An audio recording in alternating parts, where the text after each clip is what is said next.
matikan dulu kamera. Ini dia tanya, ini pilihannya. Nanti kau lupa, silakan.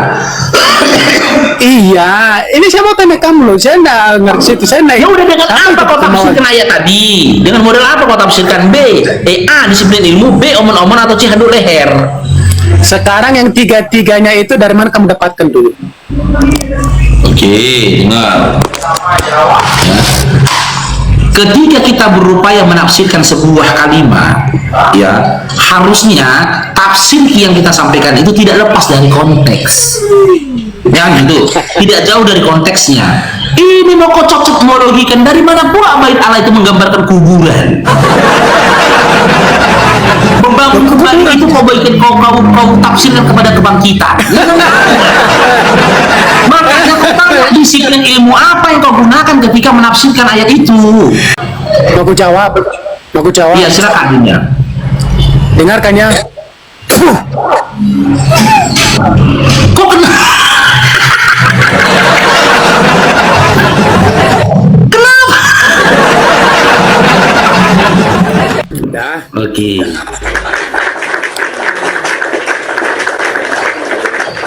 Kita sesuai tema saja, kita diskusikan gimana guys. Kalau ada hal yang kamu tanyakan tentang seputaran iman Islam, silakan. Nah, kita sesuai tema aja. Iya, sesuai dengan tema ini. Oten itu bukan umatnya Yesus. Itu loh. Kenapa kau katakan gitu Farouk? Karena saya tidak dapatkan satu literasi pun di mana Yesus itu mengucapkan iman Kristen, mengucapkan angan-angan Kristen gitu loh. Yesus gak pernah berkata aku diutus untuk Kristen, gak pernah. Tapi dia berkata dalam Matius 15:24, Matius 10 nomor 5 ya sampai 6, dia diutus hanya untuk Bani Israel, bukan untuk Kristen. Maka muncul pertanyaan, jika Kristen itu bukan apa? Nah, dulu nih, lanjut dulu. Nah, jika Kristen itu bukan umatnya Yesus, lantas Kristen itu umat siapa? Udah. Ya udah, Graceman, silakan. Kamu artikan Kristen itu apa dulu? Apa? Kamu artikan Kristen itu apa dulu? Nggak bercelana. Kamu artikan Kristen itu apa? Yang akademis lah, yang berpendidikan lah, yang berpendidikan ngomongnya. Loh, tuh kau yang nggak berpendidikan, kau menghina pengetahuanku, kau tanya aku jawab, kau salahkan. Jangan hanya sebatas menyalahkan aja, bisa Graceman, tapi kau luruskan gitu loh. Kalau aku salah, kau luruskan. Oke, kamu itu atas kemampuanku menjawab, masa kau paksa? Oke, kamu mengutip tadi Yesus hanya diutus kepada Bani Israel. Ya, benar nggak? Ya berarti. Iya, karena dia tidak pernah berkata aku diutus untuk umat Kristen. Iya, iya mau terima atau tidak terima nanti di belakangan. Yesus berarti Yesus itu utusan, ya betul lah. Iya betul, untuk Bani Israel. Siapa yang mengutus dia? Yohanes 17 nomor 3, Allah. Satu-satunya Allah yang benar. Yohanes 5:37, Bapa yang telah mengutus dia. Iya, Bapa yang mengutus dia. Oke, Bapa ya. Sekarang Bapa itu tempatnya di mana? Bapa itu tidak terlihat, suaranya tidak terdengar, kata Yesus. Yohanes 5:37. Berarti dia Elohim bukan? Kok ini Kristen ke Yahudi-Yahudian ya? Loh, kenapa saya tanya, Jan? Saya tanya, Bapak itu tinggal di mana? Berarti tempatnya tidak terbatas. Tidak terlihat gini loh, Graceman. Sosoknya aja tidak terlihat, suaranya aja sudah tidak terdengar. Bagaimana kau tanyakan kepada aku tempatnya, gitu loh? Dia aja nggak terlihat loh. Oke, kalau dia tidak terlihat, berarti dari mana Yesus itu diutus? Kalau Bapa mengutus dia, berarti dari mana? Berarti dari tempat yang tidak terlihat. Kalau tempat diutusnya Yesus terlihat. Kau mau lihat tempat diutusnya Yesus? Dari mana Yesus Bapak diutus? kan, loh, Kau mau Bapak lihat? mengutus loh. Bapak mengutus kan? Ya kan kamu bilang tadi Bapak yang Iya. mengutus. Kalau Bapak Gini yang Graceman, tadi mengutus, di awal pelan-pelan Graceman, pelan-pelan Graceman ya. Tadi kan di awal kau tanya, di mana tempatnya Bapak? Aku tidak tahu. Karena apa? Karena kata Yesus, Bapak tidak terlihat, suaranya tidak terdengar. Bagaimana aku bisa mengetahui tempatnya? Sementara dia aja tidak terlihat dan tidak terdengar suaranya, kan gitu. Terus kau tanya, dari mana Yesus diutus? Nah, aku jawab kan. Ini mau aku jawab ini. Kan kau tanya itu tadi kan, dari mana Ya, Yesus diutus, ya kan? Ya, ini aku jawab. Kau sudah punya istri, Gesman? Kau sudah punya istri? Kalau kau udah sudah punya lanjut, istri, lanjut. iya, kalau kau sudah punya istri, masukkan istrimu ke kamar, buka celananya, kangkangin dia. Dari situlah dia keluar. Oke, oke. Kalau kamu ngomong seperti itu mengutus atau melahirkan? Saya tidak bicara melahirkan dan saya bedakan mengutus dan melahirkan. Iya, dia diutus melalui proses dilahirkan. Itu saya tidak nanya proses, saya tanya Dia kan gini, Gresman. Dia diutus kan melalui proses dilahirkan kan, Gresman? Enggak Loh, dari saya lahir nanya itu proses. Loh, saya tidak tanya proses. Itu akan terjadi proses. Saya tidak tanya proses. Belum proses itu, berarti Allah mengutus kan? Iya, dari mana dia diutus kau tanya kan?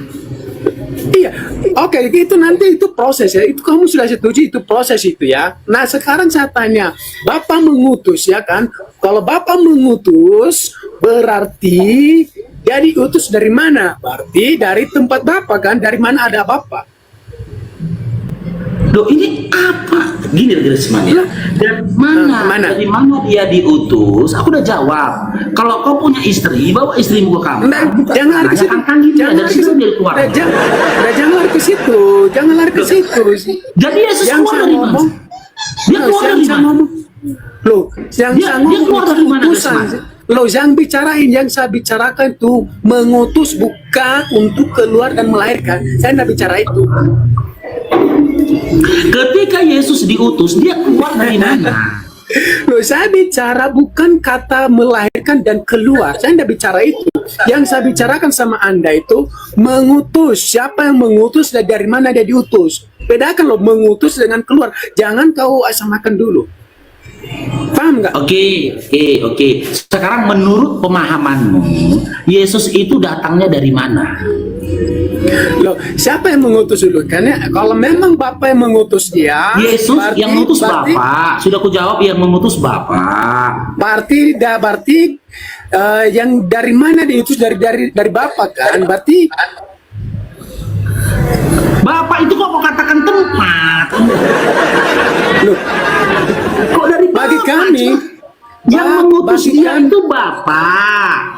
Jangan kau Ya. dari mana dia diutus dari Bapak? Gimana gitu? dari mana dia diutus? Bahasa Dari tempat Bapak kan? tepat gitu loh. Loh, Hah? dari mana dia diutus? Berarti dari tempat Bapak itu kan?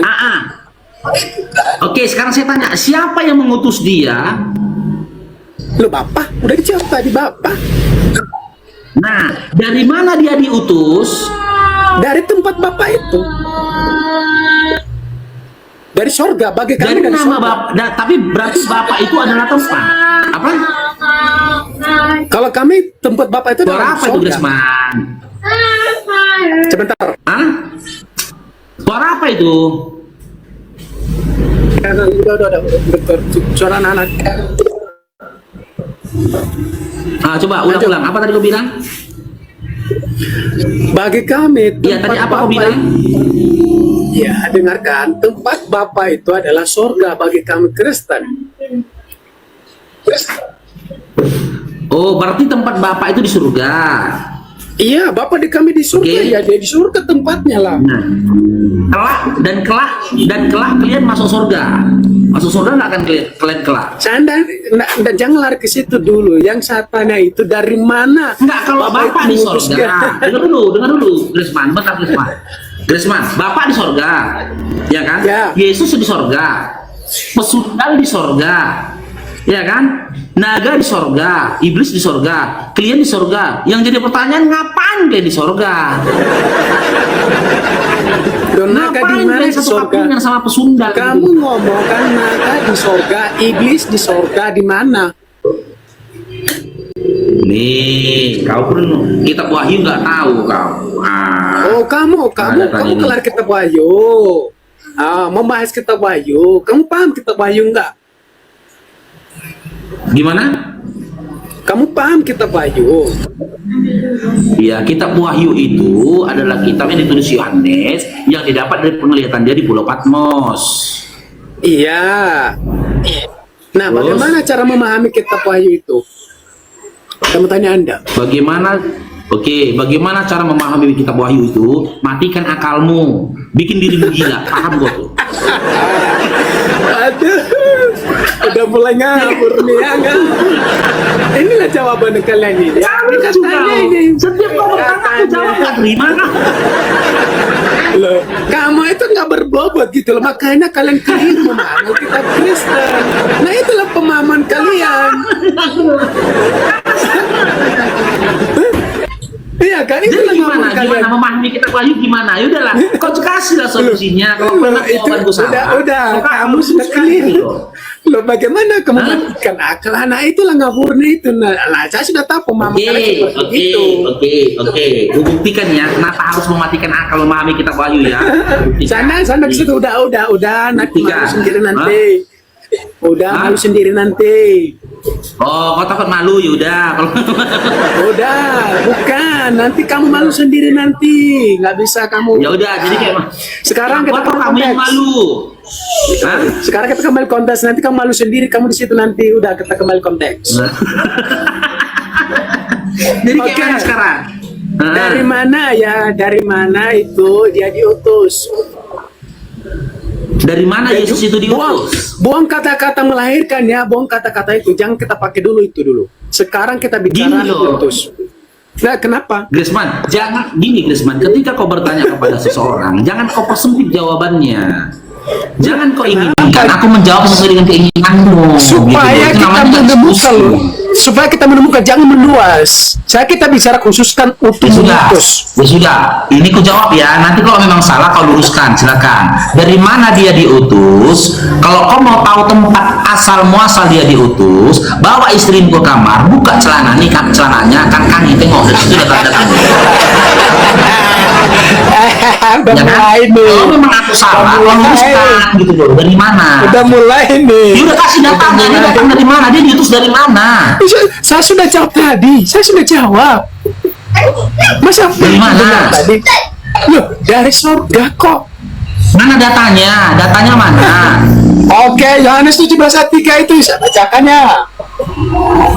Inilah hidup yang kekal itu, bahwasanya mereka mengenal Engkau satu-satunya Allah yang benar, dan aku Yesus yang Kau utus. Di situ nggak ada Ya. dikatakan dia dari surga. Iya, itu sekarang Allah itu di mana? Bapak itu di mana? Ya Apa? kan? Bapak yang mengutus dia kan? Ya, Ketika Yesus berdoa mengajarkan doa Bapa kami yang di sorga. Bagaimana itu? Ya, sorga itu bagaimana? Bapa kami yang di sorga. Lalu Bapak itu di mana? ya. Kalau menurut ayat itu, Bapak itu di surga. Udah. Iya, berarti tempatnya di sorga. Kan? Iya. Pesundal di mana? Saya enggak tanya itu loh, jangan lari dulu. Masalahnya gini, Grisman. Ketika Bapak itu di surga, pesundal juga di surga gitu loh. Di mana itu pesundal itu di Kenapa sorga? Tuhan Anda itu bertetangga dengan pesundal? Ada apa? Tidak ada pesundal kecuali kalau bidadari anak di surga itu lain beda itu. Tidak ada di ajaran. Matius 21:31. Matius 21:31 baca. Ya, silakan baca. Matius 21:31 baca. Silakan baca. Ayo. Pesundal di surga dia. Bapak di surga, Yesus di surga, pesundal di surga. Ada urusan apa ini Yesus, Bapak dan juga pesundal? Disuruh baca, ngamuk. Jangan ngamuk, santai saja. Ini Siapakah di antara kalian, di antara orang itu yang melakukan kehendak Bapaknya? Jawab mereka. Yang terakhir, kata Yesus kepada mereka, Aku berkata kepadamu, sesungguhnya pemungut-pemungut cukai dan perempuan-perempuan sundal akan mendahului kamu masuk ke dalam kerajaan Allah. Yang jadi pertanyaan, berdasarkan Matius 21:31 ini dikatakan duluan masuk surga perempuan-perempuan sundal apa perempuan Kristen? Perempuan sundal itu sudah mendapat ampunan. Memang latar belakangnya dia adalah perempuan sundal. Perempuan sundal itu sudah dapat pengampunan. Ya. Jadi untuk apa Yesus mati di kayu salib? Hah? Gimana? Untuk apa dia mati di kayu salib? Untuk masuk surga itu masih belum masuk surga di situ. Loh, ini katanya dia masuk surga. Itu hanya loh, surga itu jangan kamu pahami, surga masih ya, surga itu di dalam dunia sekarang masih ada, tetapi surga yang sebetulnya nanti itu di akhir zaman nanti. Oh, jadi ini pesundalnya masuk surga mana ini? Hah? Surga maksud Yesus pesundalnya ini masuk surga yang mana ini maksud Yesus? Surga itu masuk di dalam kepercayaan dan iman Kristen. Ya iyalah, kan aku ngobrol sama Kristen loh, Graceman. Iya. Di sini kan dikatakan, ya, yang duluan masuk surga itu perempuan sundal, bukan perempuan Kristen. Iya, di situ ketika Yesus, tunggu dulu Graceman, ketika Yesus berkata perempuan sundal itu masuk surga, benar-benar masuk surga atau nggak benar dia masuk surga? Lalu Yesus ngomong bersitu di mana? Hah? Oh, maksud kamu apakah langsung ke surga atau tidak menurut kamu? Oh, berarti Yesus bohong. Yesus bohong, gitu. Enggak, saya ingin tahu yang kamu tanya itu langsung ke surga perempuan sundal itu atau enggak, itu pertanyaanmu. Dengar Dinda, Yesus berkata kan akan mendahului kamu masuk ke dalam surga. Ketika Yesus berkata begitu, benar nggak perempuan sundal itu masuk surga? Benar nggak? Ya memang benar masuk, tapi masih benar. Sudah. Karena kalau dia mendapat ampunan, kalau dia mendapat ampunan pasti masuk surga. Ngapain lagi dia minta ampunan? Kan Yesus mati di kayu salib untuk nebus dosa dia. Iya. Kalau dia sudah mengampuni dosanya, berarti masuk surga. Loh, kalian itu dosa diampuni apa ditebus? Dosa kalian diampuni atau ditebus? Loh, diampuni dan ditebus bagaimana menurut kamu? Enggak, dosa kalian, dengar dulu. Yesus mati di kayu salib untuk menebus dosa atau mengampuni dosa? Kata mengampuni dan ditebus itu sesuatu yang beda menurut kamu? Makanya saya tanya, karena beda. Makanya aku tanya, perbedaannya dia gimana? itu mati di kayu salib untuk menebus dosa atau mengampuni dosa? Nah, itu dua-duanya sama. Nah, sekarang mengampuni dan menebus. Sama. Loh, nggak ada beda aku katakan. Beda, sekarang sama. Loh, siapa yang mengatakan bilang beda? mengampuni dan menebus itu beda. Oke? Loh, nggak ada yang mengatakan beda. Kemudian kau bilang sama. Nggak ada yang mengatakan beda. Yang saya bilang itu menurut Kak, nggak ada yang saya bilang beda. Nggak ada. Jai bro, diberkati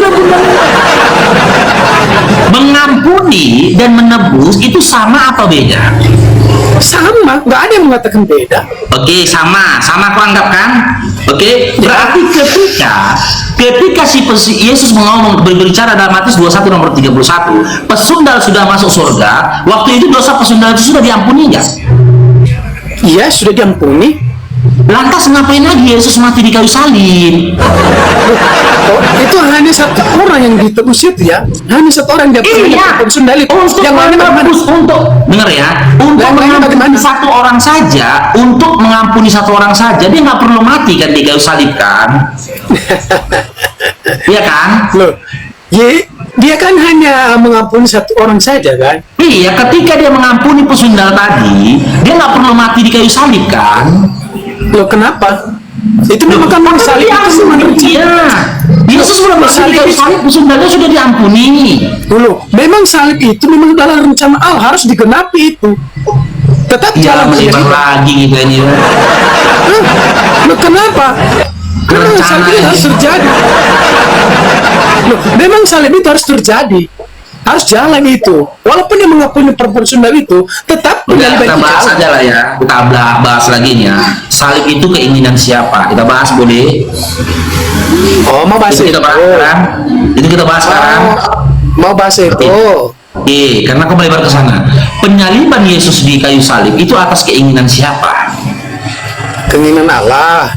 Keinginan Allah. Betul? Berarti Betul. Allah lah yang menginginkan kematian Yesus di kayu salib.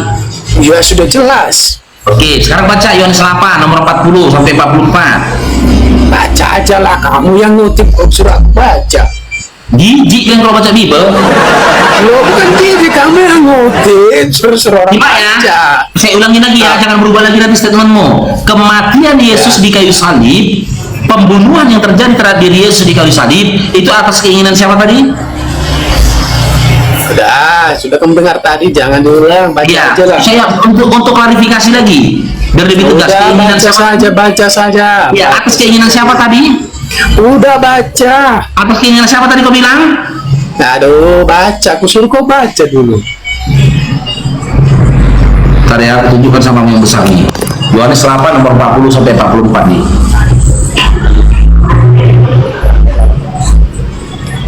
Ntar ya. Nih.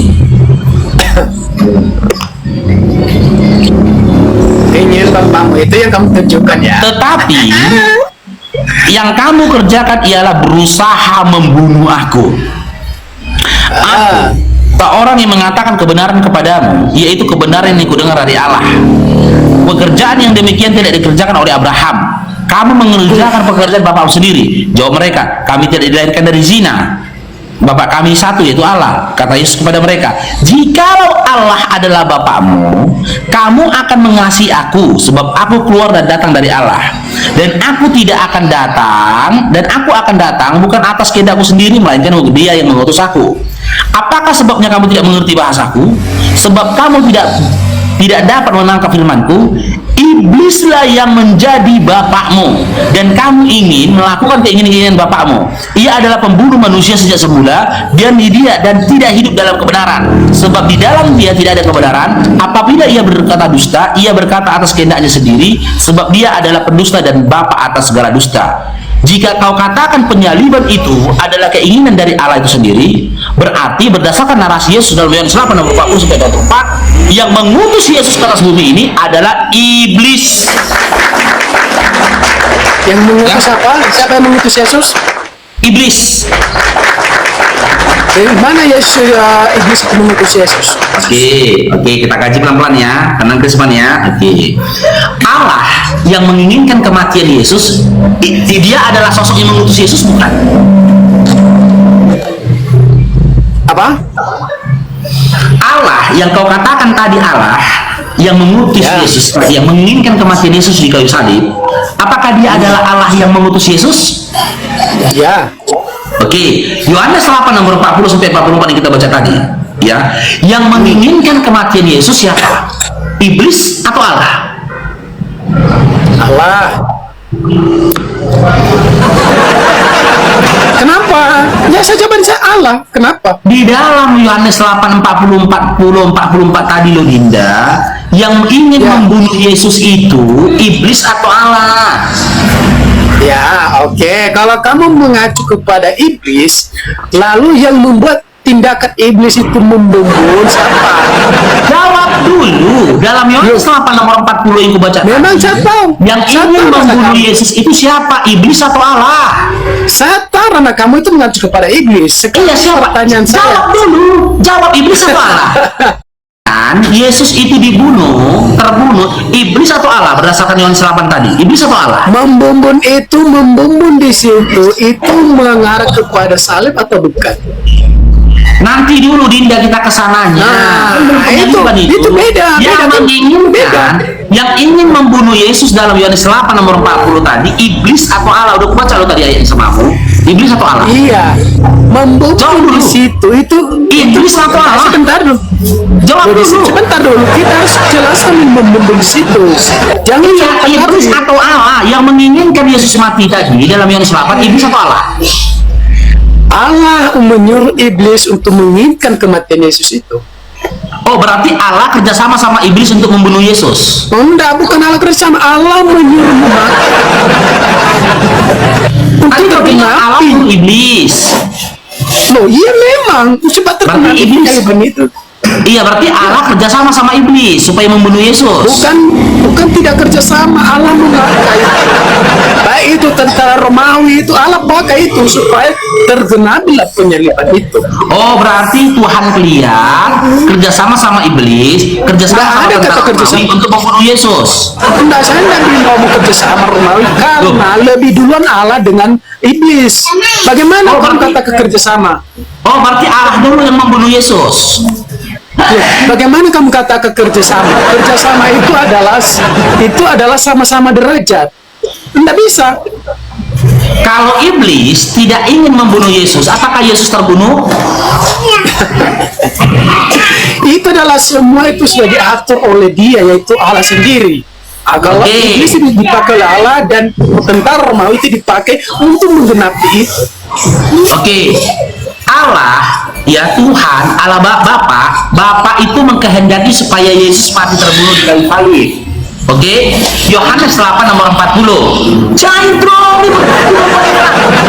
iblis juga menginginkan kematiannya Yesus. Ya, Itu Bapa keinginan telah iblis mengutus Yesus. mana? Dengar dulu, Pertanyaannya. Bapa lah yang mengutus Yesus. Sementara Yesus mengatakan, siapa-siapa yang menginginkan kematian atas diri dia, maka iblislah yang menjadi Tuhannya. Berarti yang telah mengutus Yesus adalah iblis.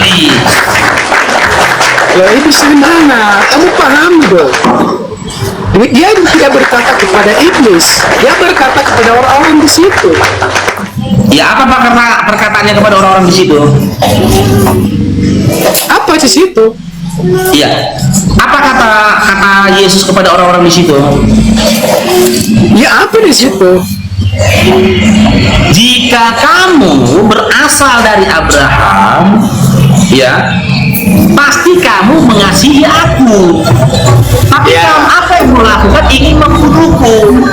Iblis lah yang menjadi Tuhanmu. Karena memang Oke. iblis membunuh manusia sejak dulu. Kalau kau mengasihi, kalau kau memang datangnya dari Bapa, kau harusnya mengasihi Yesus, Oke, bukan sekarang membunuhnya. Jadi keinginan iblis di dalam Yohanes 8 itu adalah membunuh Yesus. ribut. Di satu sisi kau katakan Allah juga menginginkan pembunuhan Yesus. Berarti yang telah memutus Yesus adalah Rombak bait Allah ini dan dalam 3 hari aku akan membangunnya. Yesus tahu rombak bait Allah ini. di mana tertulis itu? Loh, kamu di mana tertulis dia mengatakan rombak bait Allah ini dan dalam 3 hari aku akan membangunnya? Dia itu Di mana mengarah tertulis kemana-mana. itu? Oke, Di mau mana tunjukkan tertulis itu. Apanya? Rombak bait Allah ini. Oke, mau kutunjukkan sebentar. Mau kutunjukkan. Ya, silakan Dinda, kita kemana-mana diskusi ini. Loh, mau tunjukkan ke bagaimana? Saya mau cari loh. Ya, silakan Dinda, biar kita tahu korelasinya kemana itu ke bawah. Data itu mau korelasikan kemana? Silakan. Oke. Yohanes 2 ayat 19. Oke, saya baca ya. Iya. Rombak bait Allah ini dan dalam 3 hari aku akan mendirikannya kembali. Ya, rombak bait Allah ini itu merujuk kepada dirinya Dan akan dalam 3 disiksa. hari, aku akan. Mendirikannya. Apakah Yesus telah mendirikannya kembali? Udah bangun, bangkit. Enggak. Apakah Yesus sudah membangun kembali bait Allah tadi? Loh, itu maksudnya di situ bukan ke situ, itu mengarah kepada kebangkitan. Loh, kamu mengarah kepada mana di situ? Loh, sekarang saya tanya itu kamu mengarah kemana? Ketika Yesus mengatakan rombak bait Allah ini maka aku akan mendirikannya kembali. Apakah Yesus mendirikannya kembali? Apakah kamu mengarah kemana dulu? Ke bait Allah atau bagaimana? Oh, berarti bait Allah itu bukan maksud bait Allah sesungguhnya, bukan? Iya, bukan. Bukan, jadi mengarah ke mana bait Allah itu tadi? Rombak bait Allah ini bukan merujuk kepada gedung, Jadi menuju kepada apa? kepada dirinya yang akan disiksa, yang akan dibebani itu. Oh, kita buka ya. Ya. Kita buka. Silakan. Ini.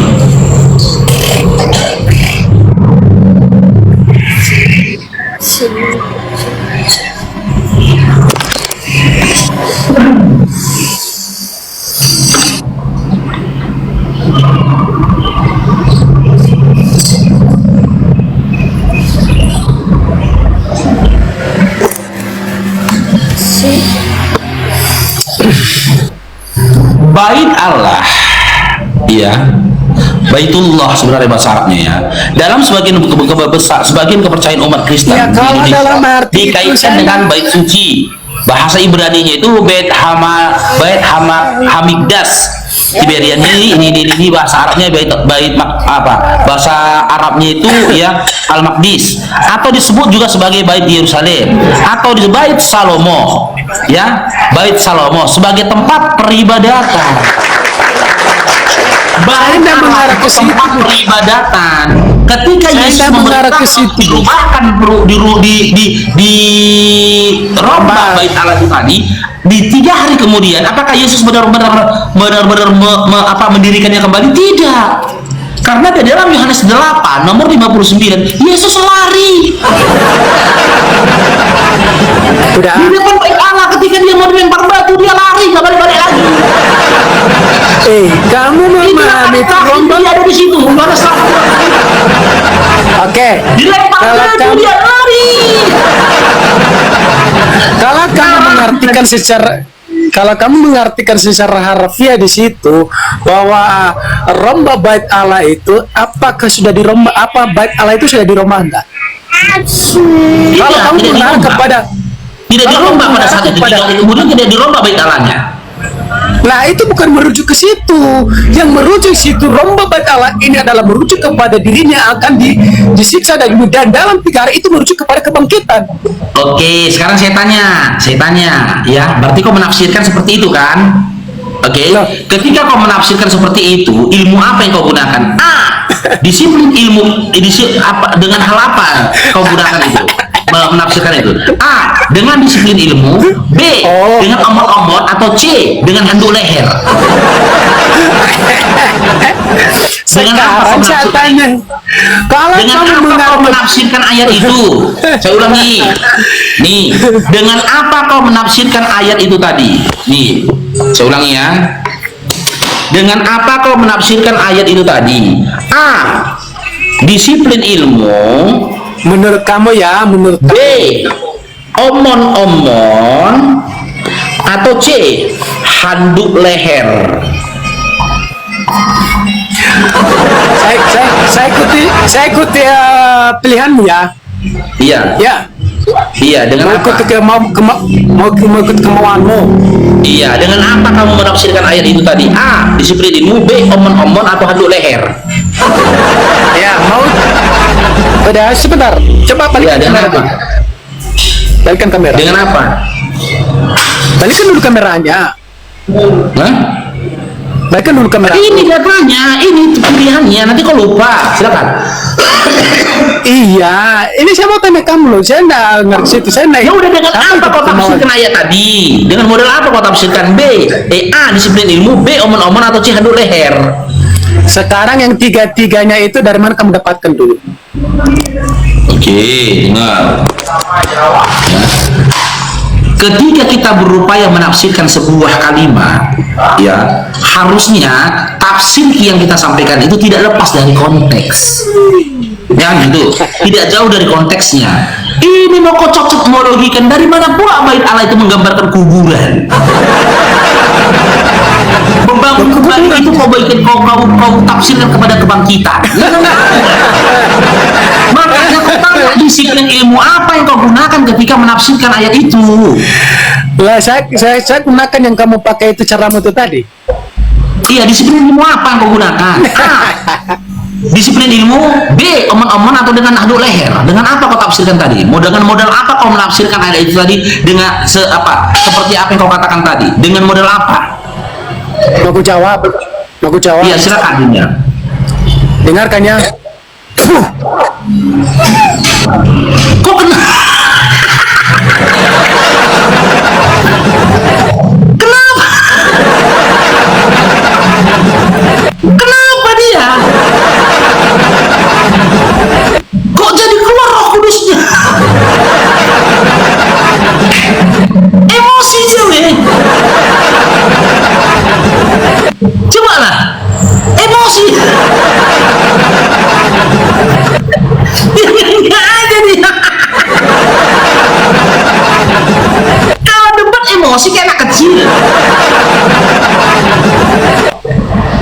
Makanya saya bilang, betul kata Edis, bacalah Bible itu tanpa doktrin dan dogma. Ya kan, supaya kalian jangan gila. Aku pikir bakal menjawab dia. Ya enggak ada. Kau pikir kau bikin kayak gitu kena mentalku? Handphonemu yang rusak, Dinda, kena ludahmu. Ya enggak aja. Oke, Klesia, selamat bergabung Klesia.